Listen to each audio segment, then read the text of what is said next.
என் அன்பு உள்ளங்களுக்கு வணக்கம். நான் இன்னைக்கு குக்கரில் கம்மஞ்சோறு வைக்கலான்னு இருக்கிறேங்க. ரொம்ப ஈஸி தாங்க அது. இப்போ நம்ம கம்பு மாவுல தான் செய்யணும்னு இல்லை. கம்பு மாவு இல்லை அப்படின்னா நம்மக்கிட்ட கம்பு தான் இருக்குது அப்படின்னா இந்த மாதிரி டிபார்ட்மெண்ட் ஸ்டோரில் மளிகை கடையில் கூட பார்த்தீங்கன்னா க்ளீன் பண்ணி கொடுப்பாங்க. இந்த மாதிரி கப்பியெல்லாம் இல்லாமல், கப்பினா பார்த்தீங்கன்னா இந்த இதில் வந்து அப்படியே க்ளீன் பண்ணாமல் இருக்கும். இப்போ இந்த கம்பு பார்த்தீங்கன்னா நீட்டாக க்ளீன் பண்ணி இருக்குது, கப்பி இல்லாமல்.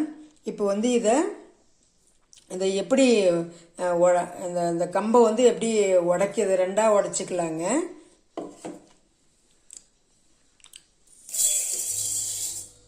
இப்போ நம்ம ஒரு மிக்சி ஜாரில் போட்டு கொஞ்சமாக அப்படியே தண்ணி ஊற்றிங்க பெசரி வச்சிடலாங்க.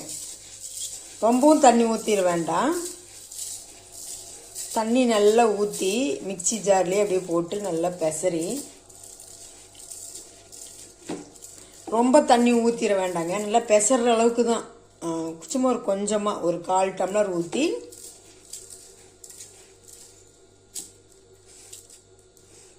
நல்லா அப்படி அமுக்கி வச்சிடலாங்க. இது வந்து பார்த்தீங்கன்னா ஒரு 5 நிமிஷம் இந்த இதுலேயே கொஞ்சம் 5 நிமிஷம் அப்படியே அந்த ஈரப்பதத்துலேயே இருக்கட்டுங்க. மூடி வச்சிடலாம். மிக்சி ஜார் வந்து பல்ஸில் போட்டு எடுத்தோம்னா நமக்கு வந்து இந்த கம்பு வந்து சோறு வைக்கிற அளவுக்கு நமக்கு நல்லா உடஞ்சிருங்க. ஒன்றும் பாதியமாக உடஞ்சிரும். பார்க்கலாங்க.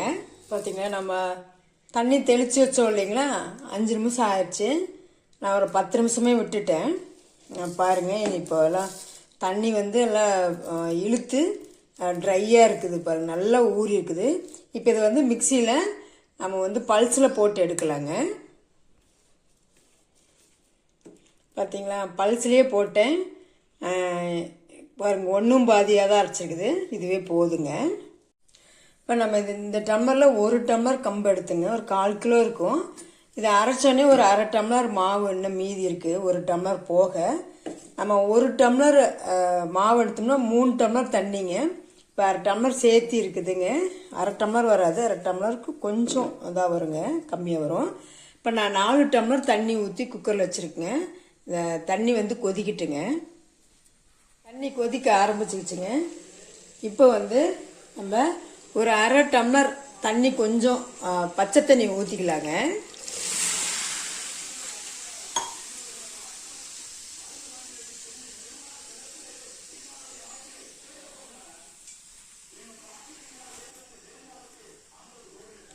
இப்போது நம்ம வந்து ஏன் அந்த பச்சை தண்ணி ஊற்றுறோம் அப்படின்னா, நல்லா கொதிக்கிற தண்ணியில் கொஞ்சமாக பச்சை தண்ணி ஊற்றினோம்னா தான் நமக்கு வந்து இந்த கம்பு வந்து நமக்கு கூலிங்காக இருக்குங்க.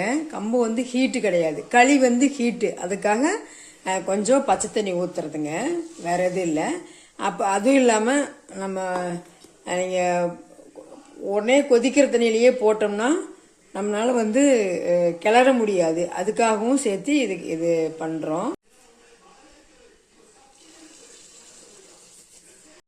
நம்ம கொட்டின உடனே நல்லா கிளறணுங்க. நம்ம இந்த மாவு போட்டோடனேங்க திடீர்னு நல்லா 3/4 வேக்காடு வந்துடணுங்க. நல்லா கைவிடாமல் கிளறலைங்க. நல்லா மீடியமாக வச்சு நல்லா கிளறுங்க. ஒரு நல்லா 3/4 வேக்காடு வந்ததுக்கப்புறம் நம்ம குக்கரில் வந்து நம்ம விசில் போட்டுடலாங்க.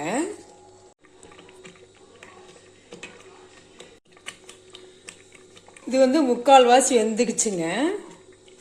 பார்த்தீங்களா, இந்த மாதிரி திக்னஸ் வந்த உடனே நம்ம வந்து குக்கரை மூடி போட்டு ஒரு 2 விசில் மட்டும் விடலாங்க. 2 விசில் விட்டாலே போதும், நல்லா வெந்துக்கும். 2 விசில் வந்துருச்சுங்க, நிறுத்திடலாம்.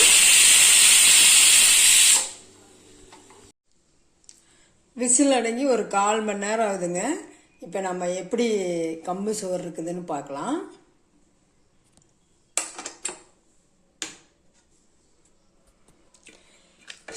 நல்லா சூப்பராக வெந்துக்குச்சுங்க. நம்ம 1 டம்ளர் தான் கம்பு போட்டோம் இல்லைங்களா, கரெக்டாக வெந்துக்குச்சு. ஆனால் அடி பிடிக்கல பாருங்கள், அடி பிடிக்காமல் சூப்பராக வெந்துக்குச்சு. நான் 2 விசிலுக்கு 3 விசில் விட்டேன், நல்லா வெந்துக்குச்சு. கொஞ்சம் நேரம் ஆறட்டுங்க. கொஞ்சம் சூடாக இருக்குதுங்க. இப்போ நம்ம இது பாருங்கள், எதுவுமே பத்தலை, அடி பிடிக்கல, எதுவுமே ஆகலை. நீங்கள் வந்து கரெக்டான தண்ணி வந்து இப்போ நான் சொன்ன அளவு 1 டம்ளர் கம்பு மாவுக்கு 3 டம்ளர் தண்ணி வச்சிங்கன்னா கரெக்டாக இருக்கும். அந்த தண்ணி கொதிச்சோடனே கொஞ்சமாக தண்ணி ஊற்றணும். அப்போ தான், ஏன்னா கம்பு வந்து கூலிங்காக இருக்கும், களி வந்து ஹீட்டு. அதனால நம்ம களி கிளறும் போது அப்படி போட தேவையில்லை, கம்பு கிளறும் போது மட்டும் அந்த மாதிரி போடணும். இப்போ நம்ம உருண்டையாக உருட்டி நம்ம பாதியை வந்து நம்ம தண்ணியில் போட்டு வச்சுக்கலாங்க. வச்சு ஃப்ரிட்ஜில் வச்சுட்டுன்னு வச்சுக்கோங்க. 2-3 நாளைக்கு கூட நம்ம காலையில் எந்திரிச்ச உடனே நம்ம களி வந்து கரைச்சி மோர் ஊற்றி கரைச்சி குடிக்கலாம். குடிச்சுட்டோம்னா நமக்கு வந்து அல்சரோ எதுவுமே வராதுங்க. ஏன்னா அது அடிக்கிற வெயிலுக்கு நீங்கள் ஃப்ரிட்ஜில் வச்சே குடிக்கலாம். இப்போ நம்ம ஒவ்வொரு உருண்டையாக உருட்டி போட்டுடலாங்களா? இப்படி கரண்டியில் எடுத்துக்கிட்டுங்க. நான் ஏற்கனவே ஒரு வீடியோ போட்டிருப்பேன், அது பார்த்தீங்கன்னா சட்டியில் கிளறி இருப்பேன். இப்போ வந்து நான் குக்கரில் தான் கிளறினேன். குக்கரில் நான் நிறைய பேர்த்துக்கு சட்டியில் கிளறது தெரிய மாட்டேங்குது. அதனால் சரி, புதுசாக செய்கிறவங்களுக்கெல்லாம் சட்டியில் எப்படி கிளறதுன்னு தெரியலன்னு சொன்னாங்க. அதனால் சரி குக்கர்லேயே நம்ம வந்து செஞ்சு காட்டலாம் அப்படின்னு சொல்லிட்டு இன்றைக்கி குக்கர்லேயே செஞ்சு காட்டினுங்க.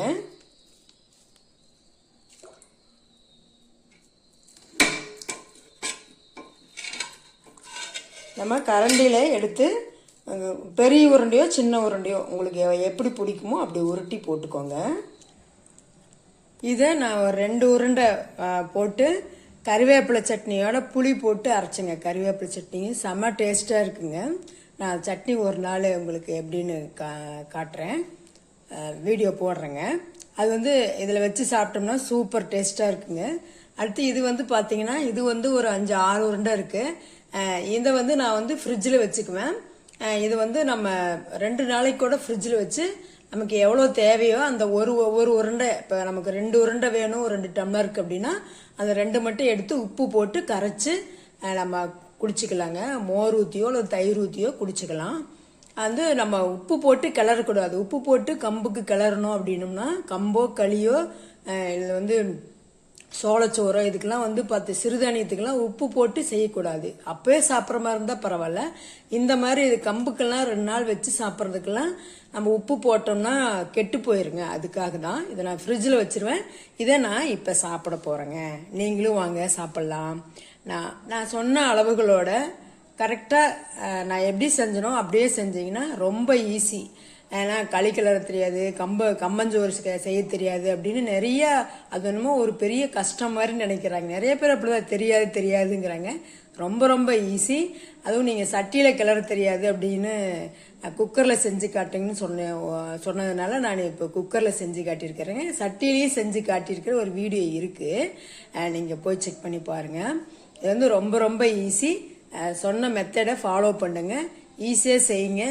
செஞ்சுட்டு எப்படி வந்துச்சுன்னு கமெண்ட் பண்ணுங்கள், சப்ஸ்கிரைப் பண்ணுங்கள். தேங்க்யூ.